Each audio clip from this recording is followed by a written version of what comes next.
Welcome back to Houston Life 6-7. Pumpkin carving has come a long way from triangle eyes and jagged smiles. Not that there's anything wrong with that, right? Well, one Houston artist is proving it is a true work of art. Yeah, so the creative force behind Wunderkins pumpkins, Courtney Wunder, is here. Now, you are always sharing your stunning work with us. Welcome to Studio B. Yes, thanks for having me. Yes, already a fan favorite among the live studio audience. Thank you for dressing up and having fun. So catch us up, because a lot has happened between the last time you were on Houston Life, which was, I think, 2 years ago. Yes, exactly. And now, so catch us up. What's up? Yeah, so since then, I've been slowly growing my pumpkin business. And last year was my first year that I got to work at a big pumpkin display show called Pumpkins After Dark up in New Caney.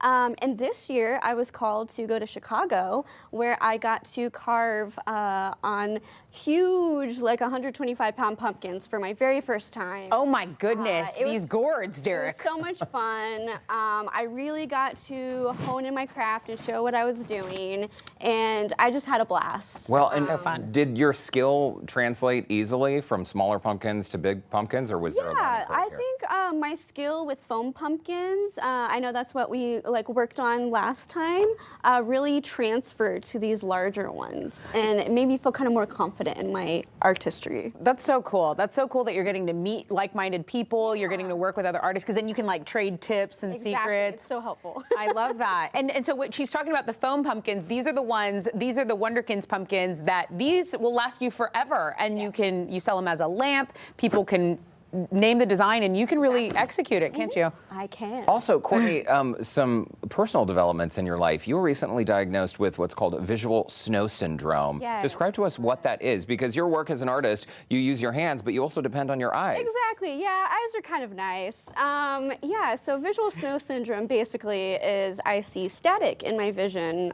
all the time, 24/7. It's worse at night. And then this past year, we're not really sure if it's related, but I got a blind spot in my left eye. So I am definitely trying to get the bang for my buck and do as much art as I can while I still have decent enough vision. Wow, wow. Well, you're inspiring, because you're doing what you love, and not a lot of people get to do what they love for their career. You also are working up in a library. Yes, the West Pearland Library. Got a shout out to my clerks there. We're really busy. Did they know you live this double life of an expert pumpkin carver? They Look at these pumpkins.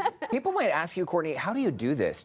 For these images, are you using stencils? Because they are so three-dimensional. Yeah, so I kind of do a combination between getting my reference work, a little bit of freehand, a little bit of making my own stencil, and then I'll use kind of graphite paper on those type of pumpkins to transfer my pattern on there.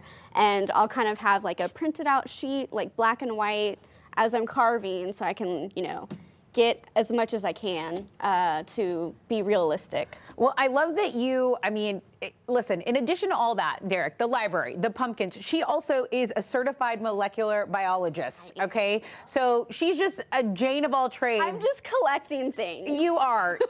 Speaking of collecting, you have added pumpkins to this repertoire. Tell us about this specific pumpkin and give us some tips for here. So this one is really fun. It's what I've wanted to try for a while. The best tips I can do on these are kind of like a fun sculpture pumpkin. If you're kind of nervous about getting into the really crazy 3D art, you can start with one of these. So the first thing we have is we got some good old russet potatoes, and you want to get some lemon water juice in here and duck it in there for a few minutes. Like half and half part lemon, half part water?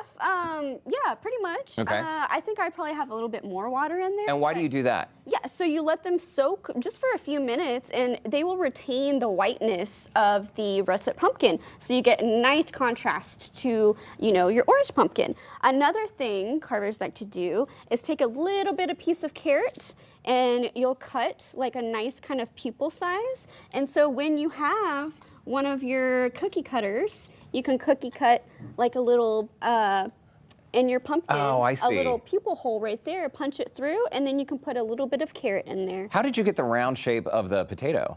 I used this cookie cutter, and I kind of sculpted it with this knife. I tried an ice cream scoop because it works for some carvers, but I'm a little weak, So that did not work out well. Okay, so just a cylindrical cookie cutter. Cylindrical cookie cutter and a Brillo pad. You're gonna find these in your kitchen, and you just kind of rough around the edges, and you'll get a nice circle. A nice smooth potato. Okay, very good. And then are you just wedging the teeth in there? You're using a similar process to shape the teeth with a Brillo pad? And then I have like a little stick. I thought I had toothpicks in my kitchen. Turns out I did not. But I had these fun little bamboo sticks. So I've been breaking those off and sticking them up in there. Okay. Super glue is also your friend. Can you show us how this can you Yes, remove them this and put them one- back? yes, this one I Okay, can so that's the remove. bamboo stick. Yes. Look at that's the bamboo that. stick, and then you'll stick them back up. And of course, people would start with a regular process of just hollowing out the pumpkin and using the seeds there. There exactly. we go. Wow. If you want this to stay, add a little bit of super glue on there. Okay, Courtney Wunder, thank you so much. Thanks Really for cool. catching us up on you and your Good life. to see you. Yeah, you as well. And this is a busy time for her, so big thanks to her. We've also shared a link to keep up with her on our website, HoustonLife.tv. Just check the Scene on Houston Life section.